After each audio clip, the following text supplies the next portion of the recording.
Monsieur Thurman, bonjour. Monsieur là. Bonjour à tous. Mon nom est Salim Moussaoui, donc je suis professeur à Centrale Nantes. Donc, les membres du jury m'ont accordé la confiance et la mission d'animer et de présider ce jury. Donc, je vais commencer par présenter les membres du jury. Dans l'ordre, en tant que rapporteur, M. Christophe Vergès, qui est directeur de recherche, qui vient du laboratoire de mécanique et d'acoustique à Marseille. On a prêtre, M. Jean-Louis Le Carreau, qui est maître de conférence HDR, qui vient de l'université Curie, donc à Paris. Ensuite, M. Joël Bensoam, mon chargé de recherche HDR, donc à l'IRCAM Paris. Curie Marthe, qui est ingénieur d'études à l'Institut technologique européen des métiers de musique au Mans. M. Joël Gilbert, qui est directeur de recherche de l'Université du Mans, qui a suivi ce travail avec François Couture, donc qui est professeur à Centrale Nantes. Je vous passe la parole pendant 45 minutes pour vous présenter vos travaux sur l'optimisation d'un instrument de musique de type cuivre basé sur des simulations sonores par modèle physique.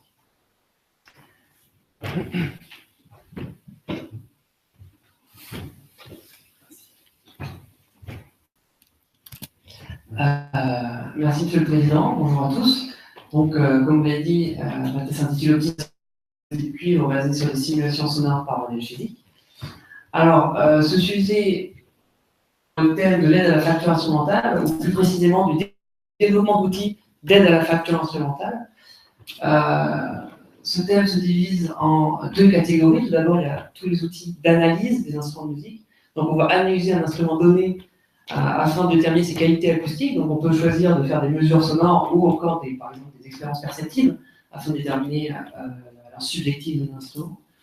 Et la seconde catégorie qui nous intéresse aujourd'hui, c'est tout ce qui est concerne la synthèse de la qualité acoustique. Donc, on part d'une qualité acoustique cible à trouver l'instrument qui permet d'obtenir. Donc, moi, je fais de l'optimisation de la base instrumentique.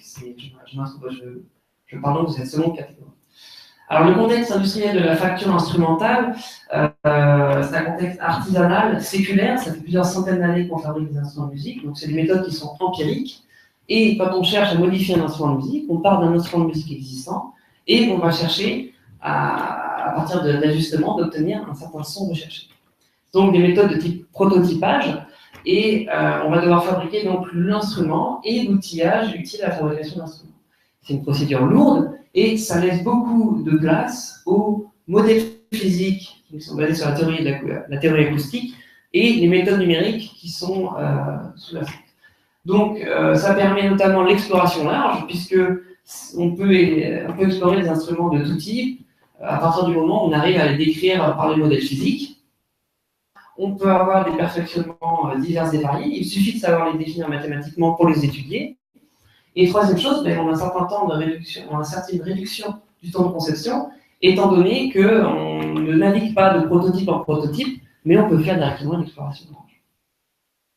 Dans cette thèse, je m'intéresse au cuivre et tout particulièrement à la trompette, dont je vais préciser maintenant le fonctionnement. Valve contrôlée en pression. La valve, c'est les lèvres, donc les lèvres vont générer le son. Et le musicien, en expirant, va provoquer une surpression à la bouche PB. Cette surpression va déstabiliser les lèvres, ce qui va modifier le débit dans l'embouchure U de T, dans l'embouchure C de pièce. Cette modification du débit va perturber la pression dans l'embouchure BT. Et ensuite, le résonateur, c'est des synonymes, résonateur, instrument, guide d'onde, le résonateur ou guide d'onde va propager cette perturbation. Et une fois arrivé au pavillon, on va avoir une petite partie qui va être rayonnée dans le milieu extérieur et une grande partie qui va être réfléchie. La combinaison de ces ondes incidentes et réfléchies va provoquer une onde stationnaire qui sera entretenue aux fréquences de résonance du guide d'onde. Fonctionnement, on observe donc un couplage entre l'instrument et le masque du musicien. Alors le masque du musicien, qu'est-ce que c'est? Ce sont l'ensemble de muscles du visage et de la cage thoracique qui vont permettre au musicien de générer un son. Donc ce couplage se traduit par un système bouclé, qu'on voit par ici par la boucle en P, puisque c'est un système contrôle de pression, et deux éléments principaux qui sont l'excitateur, le musicien, et le résonateur, l'instrument, que l'on va considérer dans cette thèse linéaire. Modèle de résonateur. Alors, c'est un résonateur linéaire, ce qui fait que son comportement acoustique, on peut entièrement le caractériser par son impédance d'entrée. Ça nous donne l'équation qui est ici, à savoir que la pression au sein de l'embouchure est égale à l'impédance d'entrée, Z, qu'on retrouvera tout au long de la thèse, et U, le débit au sein de l'embouchure. On sait que la géométrie interne, qu'on appelle la perce, c'est aussi un mot qu'on va retrouver dans toute la présentation, détermine les qualités sonores, enfin, détermine essentiellement les qualités sonores de l'instrument. Par conséquent, on a cette correspondance qui dit qu'à chaque géométrie, on peut faire correspondre à une impédance d'entrée. Sur ce graphique, ça se traduit par le fait qu'à gauche, on a une perce, donc une certaine trompette finalement, et puis de modélisation où on va obtenir cette impédance d'entrée. C'est une courbe qui est très intéressante puisqu'elle présente des pics, et ces pics correspondent au régime d'oscillation de l'instrument, c'est les fréquences de résonance de tout à l'heure. Par ailleurs, en première approximation, la fréquence de ces pics correspond à une certaine note musicale que l'on peut jouer. C'est pour ça qu'on a une correspondance entre les numéros des pics et une certaine note de la musique. Donc, cette perce permet de jouer ces notes-là. Le sujet général de la thèse, ça va être l'optimisation de la perce des instruments de musique de la famille des cuivres. C'est donc un sujet lié à la conception industrielle, le produit étant les instruments de musique de famille des cuivres. La variable d'optimisation X, c'est basé sur la perce, ça va être des paramètres géométriques de celle-ci. La thèse de cette thèse, c'est que la perce va être une concaténation de cylindres et de cônes. Pourquoi on fait cette hypothèse? Parce qu'on va utiliser la théorie des lignes de transition qui, à partir d'éléments simples tels que des cylindres et des cônes, va permettre d'obtenir, de modéliser l'impédance d'entrée Z. Ça permet de quoi? Ça permet de dire que X va contenir des longueurs, qui correspondent à des longueurs de cylindres et de cônes, et des rayons, qui correspondent aux rayons du cylindre et des cônes. Donc, c'est un sujet qui a déjà été traité dans la littérature sous cet horizon, à savoir l'optimisation de la perce basée sur l'impédance d'entrée. Le but est de minimiser une certaine fonction objective J par rapport à des paramètres X géométriques, oméga étant l'ensemble des perces de l'espace de conception. La variable d'optimisation X paramètre géométrique, et la fonction objective J sera des métriques et cibles issues de l'impédance d'entrée, que je vais vous présenter juste après. On obtient donc un schéma synoptique suivant. On part d'une certaine perce X. Par les lignes de transmission, on va calculer Z.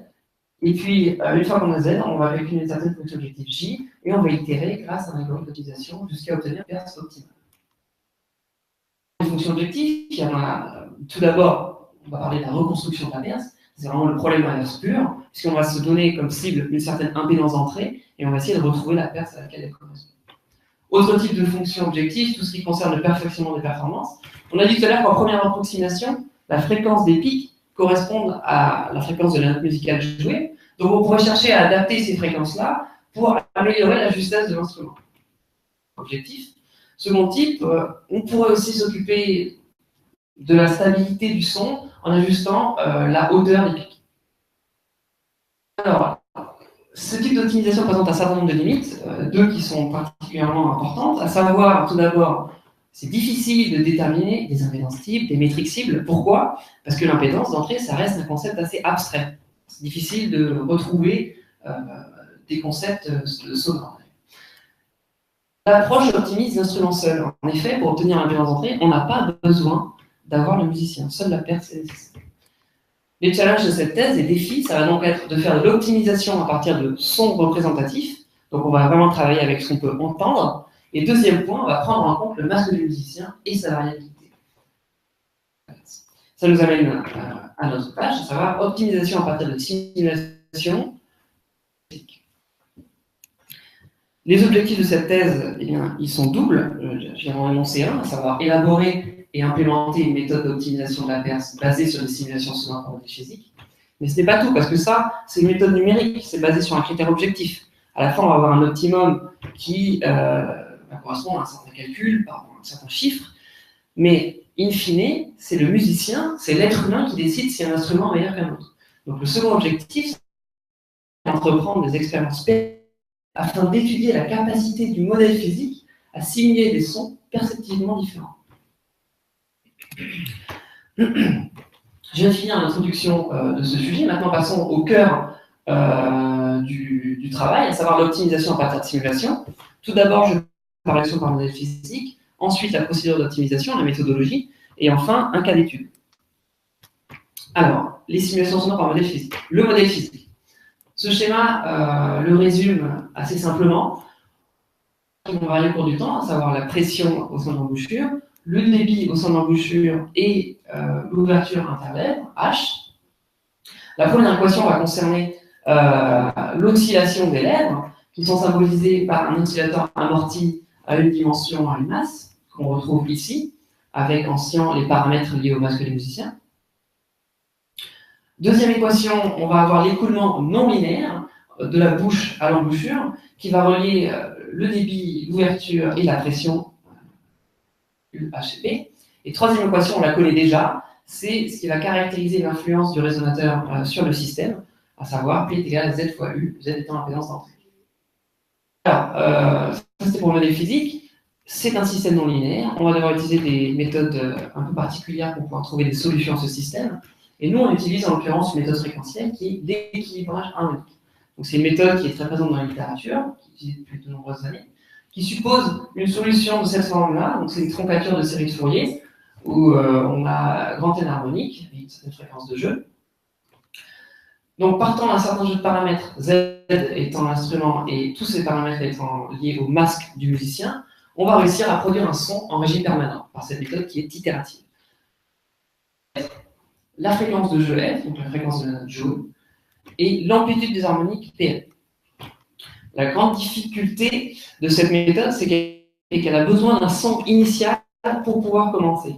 Et ce son initial, malheureusement, on a besoin qu'il soit assez proche du son final.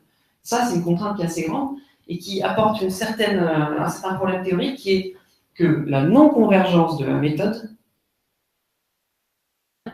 que les jeux de paramètres ne mènent pas des auto-oscillations. On n'en est pas sûr, tout simplement. Peut-être qu'on n'a pas trouvé le bon son initial.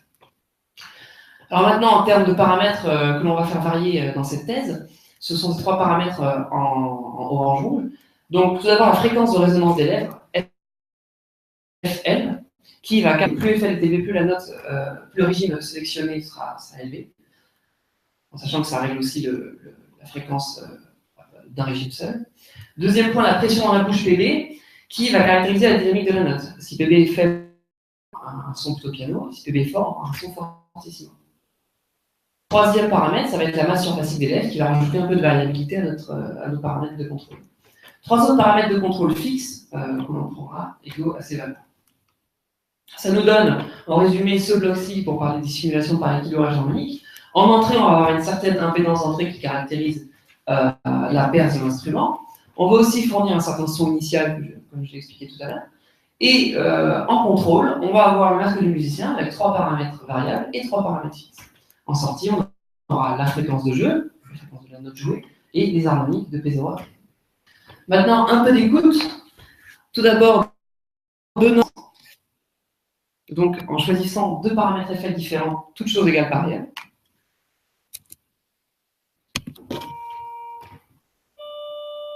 Ok. Maintenant, deux instruments différents.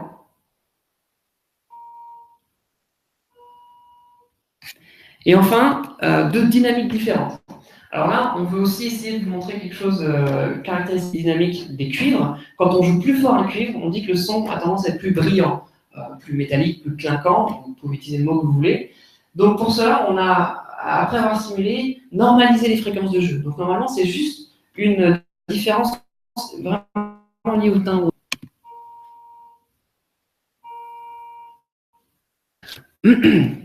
Donc ça, c'était pour les coups. Maintenant, on va s'intéresser un peu à comment, quelle est l'influence des paramètres du masque variable sur les simulations.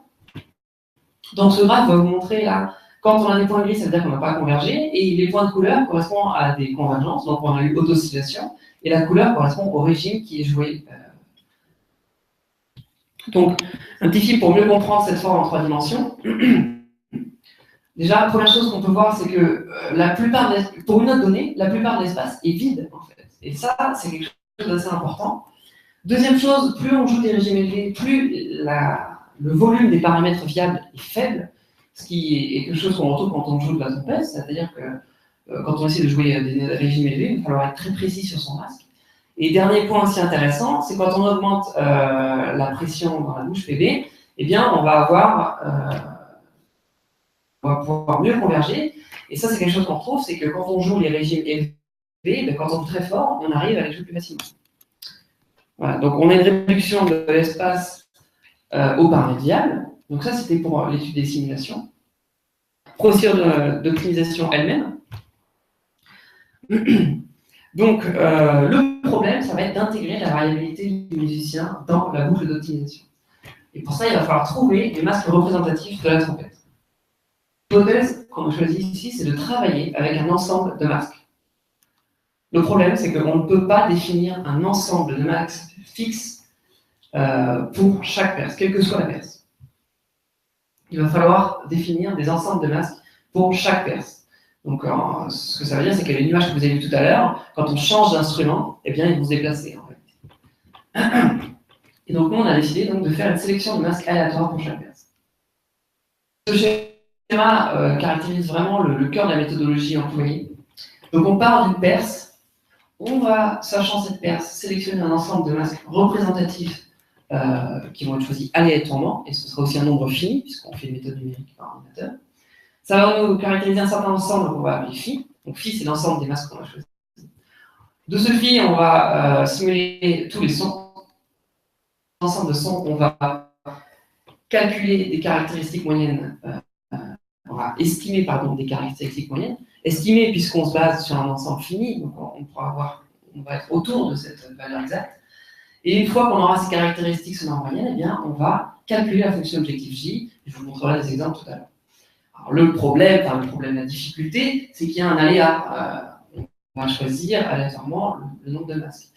Ce qui fait que pour deux évaluations différentes d'une même perce, eh bien, on va obtenir deux valeurs différentes qui vont osciller autour de la valeur de l'expérience. Donc, ce schéma nous amène à ce synoptique-là. On part d'une perce initiale, X, comme tout à l'heure. On va de même calculer l'impédance d'entrée à partir de la théorie de transmission. On fait des simulations grâce à l'ensemble de masques phi, on récupère le son, la fonction objectif et l'algorithme d'optimisation va itérer en perce optimale. Parlons maintenant des fonctions objectifs. Donc, on a développé au cours de cette thèse un descripteur de justesse basé sur un critère qu'on a appelé the Cohort Deviation, ETD. Donc, pour chaque géométrie X et chaque régime Y, il va calculer la différence entre la fréquence de la note I et la fréquence obtenue à partir des simulations. Et tout cela par rapport à une note, un descripteur qui est relatif à une certaine référence. Les fréquences de jeu moyennes F, I bar, elles sont calculées à partir des fréquences de jeu de toutes les simulations qu'on a faites origine. Le descripteur final, c'est simplement la moyenne de chacun de ces ETD pour les régimes qui ne concernent. Donc sur cet exemple, la trompette joue à vide, donc on ne touche pas au piston. Et ça, c'est le régime 2, 3, 4 et 5. Le régime 4 est considéré comme le régime de référence parce qu'historiquement, les trompettes calculer donc les ETD du régime 2, 3 et 5, et enfin. Un autre type de descripteur qui cette fois-ci est complètement novateur, parce qu'il ne pouvait pas être fait auparavant, c'est tout ça. Alors, il n'y a pas de consensus exact sur quels seraient les meilleurs descripteurs spectraux. Nous, on a utilisé le centre de gravité spectrale, le CGS, une certaine dimension du temps. C'est la brillance du son dont je vous ai parlé tout à l'heure. Si on a des CGS élevés, eh bien, on peut considérer que la brillance du son est plus grande. Le CGS, c'est la moyenne pondérée des amplitudes. Et on pourrait, par exemple, chercher à maximiser le CGS de plusieurs notes, qui correspond à un maximum. Le problème, en effet, c'est qu'il y a un large choix de critères possibles et on est ouvert à toute proposition de critères. Donc maintenant qu'on a parlé des fonctions objectives, j'ai passé un peu sous silence un aspect de l'ensemble des masques phi tout à l'heure. Que les sons soient représentatifs de l'instrument. Et pour ça, on a aussi défini un nouveau critère qui est le critère de facilité de jeu, qui est le ratio entre la norme des amplitudes du son divisé par la pression Et on veut que ce ratio soit supérieur à un certain seuil pour pouvoir dire que le masque dont le son est issu est un masque. Le son de masque musicien est important. Donc, en effet, les masques retenus sont ceux qui dépassent le seuil. La grande question, c'est comment connaître en amont de l'optimisation, comment obtenir ces masques musiciens. Parce que pendant l'optimisation, ça prendrait beaucoup trop de temps et il faudra plusieurs années pour faire l'optimisation. Alors, les défis, ça va être les défis techniques liés à la thèse, ça va être de définir des seuils de critères de facilité de jeu. Ça va être de cartographier l'ensemble de ces masques musiciens. Il faudra savoir dire où se trouvent les masques musiciens. Et troisième chose, il va falloir aider les simulations, c'est-à-dire proposer à l'équilibrage harmonique des sons initiaux de convergence. Pour cela, on a développé toute une méthode de pré-traitement qui, tout simplement, essaye d'apprendre à l'ordinateur à jouer de la trompette. Donc, ces trois défis, il fait trois choses, ce pré-traitement. Il va savoir juger si un masque est musicien ou pas, parce qu'il connaît les seuils. Il va savoir connaître les paramètres des masques musiciens, et donc il pourra déjà prédire quels sont les masques qui vont permettre de passer le seuil. Et troisième point, il va réussir à produire des sons rapidement, parce qu'on a une stratégie de l'équilibrage harmonique qui permet de proposer des sons initiaux pertinents. Alors, dernier point, l'algorithme d'optimisation. Pour savoir quel type d'algorithme je vais choisir, il va falloir que je comprenne les propriétés de mes fonctions objectifs. Donc tout d'abord, on a un accès au gradient qui est difficile. Pourquoi est-ce qu'on a un problème qui est de nature stochastique? On va avoir J qui dépend d'une sélection aléatoire de masques. Et qui, du coup, les caractéristiques sonores vont osciller autour des moyennes. On va avoir beaucoup de difficultés à obtenir ce gradient. Deuxième point, on a les temps de calcul qui sont longs. C'est-à-dire que pour la fonction objectif, j'ai besoin d'un calcul sur ce type de machine. Troisième point, les propriétés des fonctions objectives nous sont complètement inconnues. On ne sait pas en amont dire si la justesse aura cette forme ou pas. Et dernier point, il est possible que pour une certaine perce qu'on voudrait évaluer, on puisse simuler le régime 2, 3, 4 et le régime 5 ne fonctionnera pas. On n'arrivera pas à obtenir suffisamment de simulation. On aura donc un échec de la simulation. Il nous faut un algorithme qui puisse gérer ces échecs. Sachant tout cela, on a utilisé un algorithme développé à McGill par l'équipe du laboratoire du GIRAD, l'équipe de Michael Kokolras notamment, qui est MATS assisté de métamodèle. Donc MATS, en français, ça donne algorithme de recherche directe par maillage adaptif. Il est itératif et il évalue une boîte noire sporadiquement. Donc on va avoir très peu d'évaluation de la fonction objective normalement pour avoir une grande amélioration du résultat de la fonction objective. Une itération de cet algorithme consiste à une étape de recherche qui est optionnelle et à une étape de sonde locale qui est obligatoire. L'étape de recherche, elle se base sur un métamodèle de J de X que je vais vous présenter juste après. Et l'étape de sonde locale, elle va générer une liste arbitraire de points et elle est basée sur des algorithmes de type recherche directe. Parlons maintenant du métamodèle. Donc, comment ça fonctionne? Un métamodèle en optimisation, on part des données initiales, donc on a certaines évaluations de la fonction J par rapport à des perces. On a ces 4 points-là, on n'a rien d'autre sur comme information. On va modéliser la réponse en fait, de la fonction objectif sur X. Ensuite, on va résoudre un problème lié à ce modèle. Donc ça, c'est le candidat le plus optimal selon le modèle. Et nous, on va évaluer cette perce prédite avec notre algorithme de simulation. Ce qui va nous donner en fait cette valeur-là pour J, qui n'est pas tout à fait la même, et on va mettre à jour le modèle. Et ainsi de suite. On va itérer comme ça jusqu'à temps d'obtenir. Donc on va vous présenter tout à l'heure quelques modèles qu'on a utilisés dans le cas d'étude. Et ensuite, pour ce qui est de la sonde locale, ça fonctionne de la manière suivante. X, c'est le point actuel, le meilleur point actuel, à une certaine étape. On a une taille de sonde maximale au-delà de laquelle on ne s'autorise pas à essayer de nouveaux candidats, et une taille de maille qui correspond qui va permettre de créer toute la liste de candidats possibles.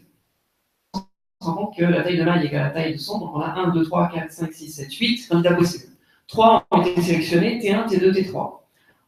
On les a simulés, malheureusement, ils n'ont pas apporté d'amélioration. On va resserrer la taille de la sonde, et on va resserrer la taille des mailles. Et on recommence une fois, on va avoir T4, T5, T6. on va devoir resserrer une nouvelle fois la sonde et le maillage et continuer jusqu'à temps d'avoir une amélioration. Auquel cas, on va étendre. La grande particularité de cet algorithme, c'est que la taille de maille décroît plus vite que la taille de la sonde. Ça permet d'avoir un critère de convergence, puisque au final, plus on va réduire la taille, plus on se rapprochera d'une hypersphère dans la dimension de l'espace de conception. Donc maintenant, présentons quelle étude. C'est tout simplement l'optimisation de l'avance d'embouchure, R1 et R2. Les objectifs, ce sont les ETD du régime 2 au régime 5 avec le régime 4 après référence, que j'ai présenté tout à l'heure. Et on va utiliser 4 formulations différentes de l'algorithme d'optimisation en fonction de l'étape de recherche. On va choisir au début une étape de recherche de type métamodèle local quadratique. On peut aussi choisir de ne pas prendre de métamodèle, puisque c'est facultatif dans cette méthode. Et on choisit aussi 2 autres types de métamodèles basés sur des métriques presse. Donc ça, c'est la validation croisée un peu classique. On va avoir un lot de modèles et on va choisir dans ce modèle celui qui décrit mieux nos données, notre fonction objectif, à chaque itération. Et OECV, c'est une validation croisée basée sur l'ordre des points. Donc on veut conserver l'ordre des points. Alors, pour traiter ce problème, on a fait 20 lancements de chaque formulation. Donc, pour chaque formulation, on a lancé 20 fois l'algorithme d'optimisation. Pour chaque ETD, pour chaque régime, de chaque point de la fonction objectif, on a fait 100 champs par régime. Donc, il nous faut 400 pour calculer une valeur de la fonction objectif. Au total, environ 20 heures pour obtenir 100 itérations de la fonction objectif. Alors, ceci est la courbe de convergence. Ici, on a le numéro d'itération. Et ici, on a la valeur de la fonction objectif. Alors, première chose, on se rend compte qu'on part de 7 et qu'on arrive à 2. Donc, on a une augmentation de plus de 5 7, diminution de plus de 5 7 de la fonction objectif. Ce qui, en termes psychoacoustiques, est une bonne nouvelle, puisque généralement, ce qu'on dit, c'est que pour un son pur, si on dépasse une différence de 5 7 entre 2 sons, eh bien, on va réussir à percevoir la différence. On peut voir que jusqu'à 40, numéro d'itération 40, ça diminue assez grandement, et puis qu'après, ça a tendance à converger. Et autre détail important, la méthode OECV tendance à mieux converger, même si ce n'est pas non plus extrêmement visible. On peut prendre ces points finaux de convergence et les montrer sur l'espace à 2 dimensions, l'espace de conception à 2 dimensions, donc R1 et R2. Sont les conclusions de chacune des formulations de notre algorithme d'optimisation. La croix noire correspond à la perce initiale qui a permis de lancer l'algorithme d'optimisation.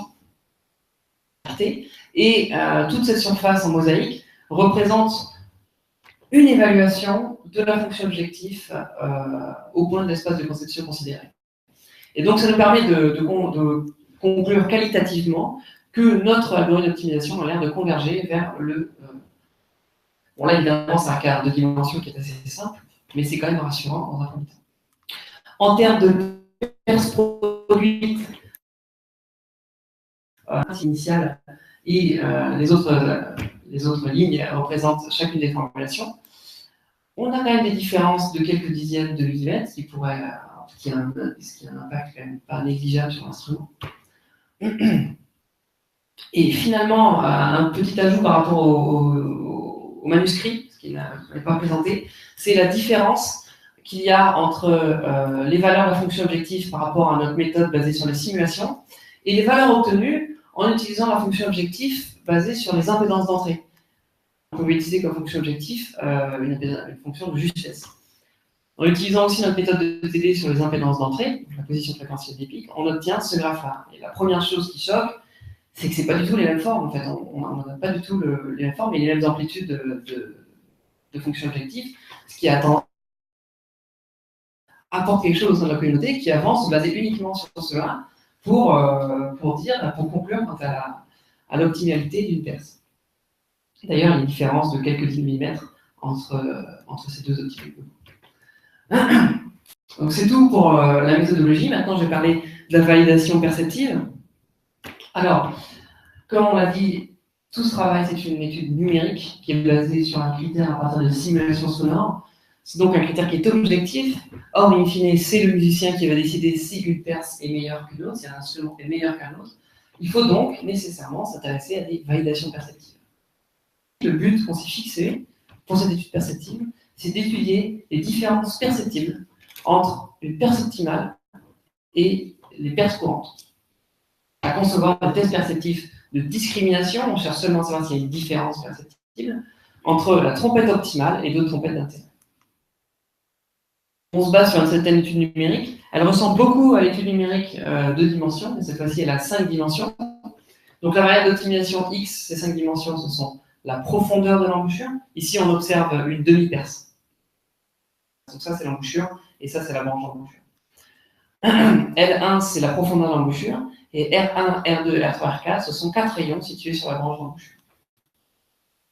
Un vecteur de dimension 5. De taille 5, pardon.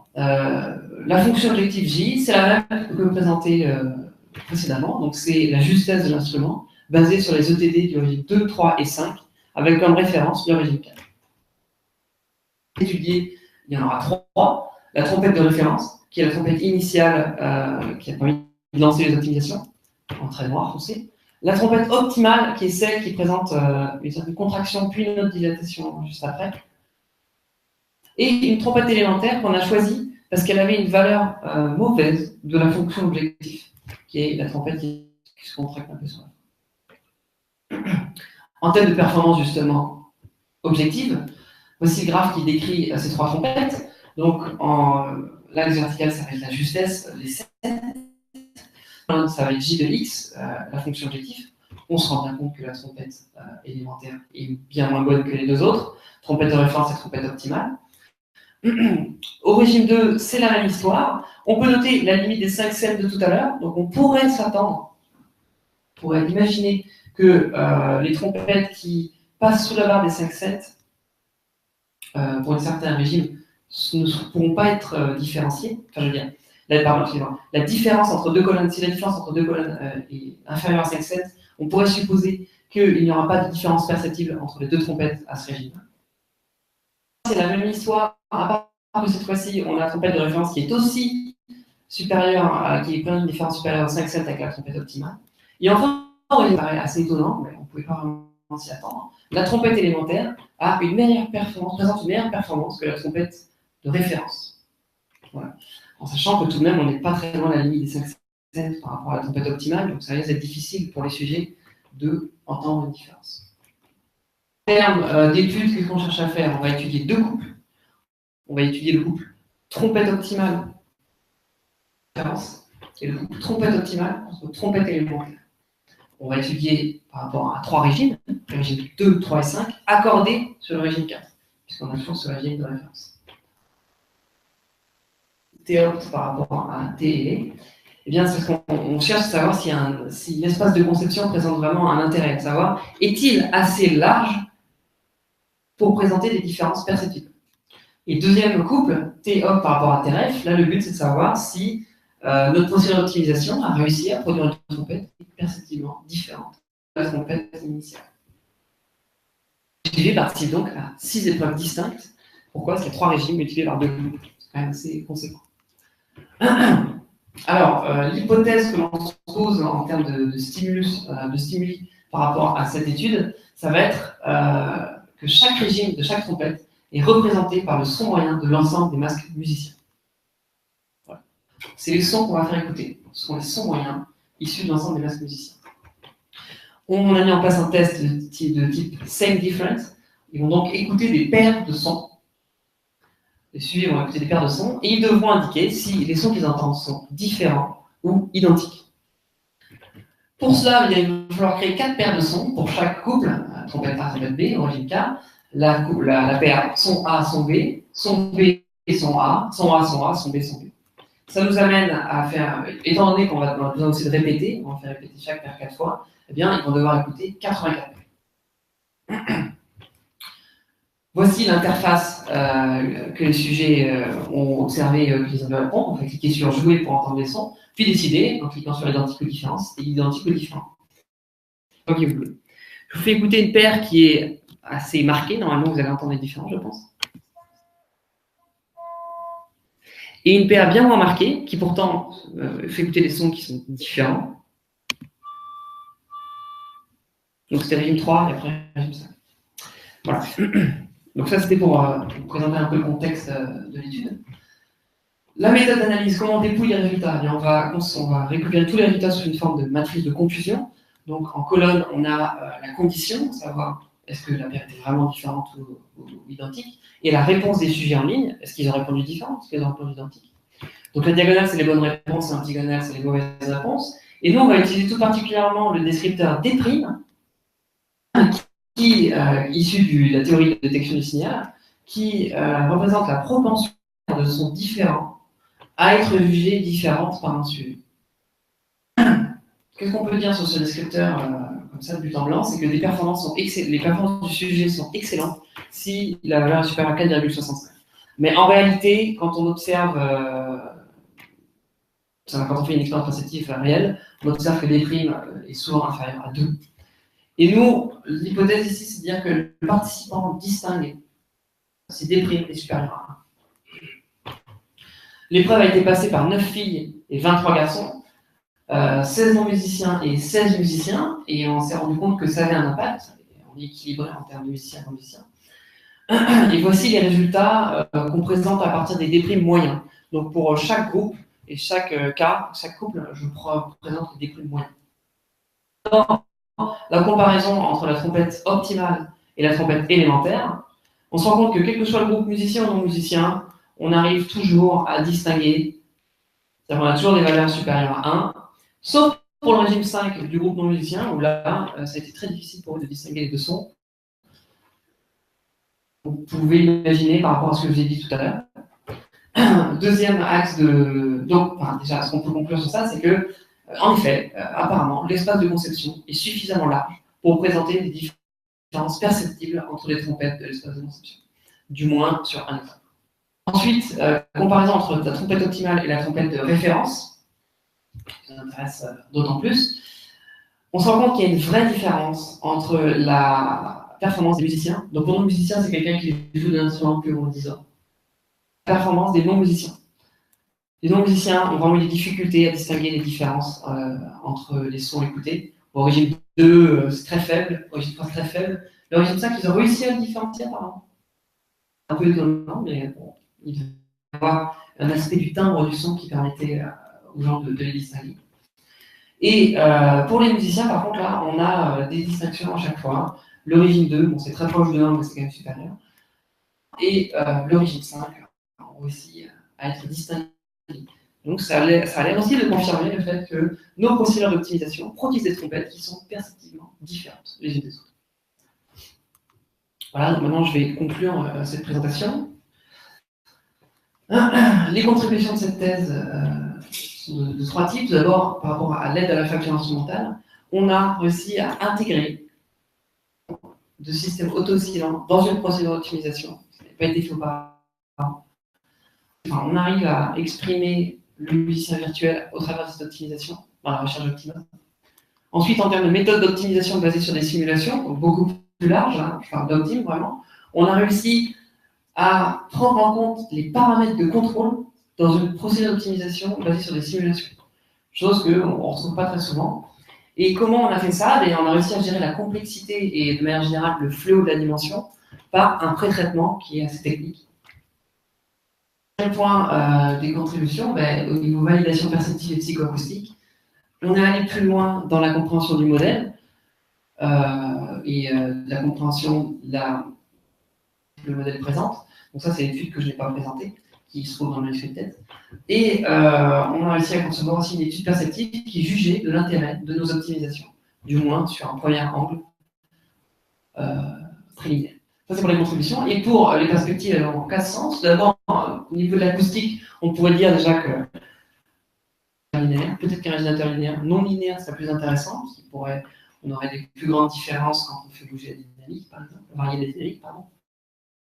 Deuxième chose, on pourrait continuer à approfondir l'influence des paramètres du masque du musicien. Ça, on sait que c'est tellement important.